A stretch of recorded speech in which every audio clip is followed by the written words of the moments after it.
என்னை பொறுத்தவரை அவர் தொடர்ந்து தமிழ்நாட்டில் இருக்கணும். அவர் இருக்கிறது தான் நமக்கு நல்லதுன்னு நான் ஆரம்பத்திலிருந்தே நானும் சொல்லிட்டு வரேன். ஏன்னா நமக்குள்ள இருக்கிற மொழி உணர்வை, இன உணர்வை, திராவிட இயக்க கொள்கை உணர்வை பட்டு போகாம விடாம, கொள்கை நெருப்பு அணையாம பார்த்துக்கிறதுக்கு வேலையை அதுதான் சிறப்பாக செஞ்சுக்கிட்டு இருக்காரு. அவர் பேசட்டும், நான் அதை பற்றி கவலைப்படல. என்னுடைய நோக்கமெல்லாம் மக்களாகிய உங்களை பற்றி தான். வாக்களித்த உங்களுக்கு உண்மையாக இருக்கணும் என்பதுதான் என்னுடைய ஒரே சிந்தனை. இந்த 2 வாரங்களுக்குள்ள 3 முக்கியமான திட்டங்களை தொடங்கி வச்சிருக்கிறேன். உங்களுடன் ஸ்டாலின், நலம் காக்கும் ஸ்டாலின், தாயுமானவர் திட்டம்.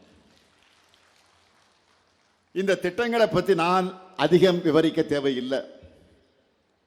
ஏனென்றால் பயன்பெற்று வரக்கூடிய நீங்களே அந்த திட்டங்களுக்கு தூதுவராக மாறிட்டீங்க. இப்போ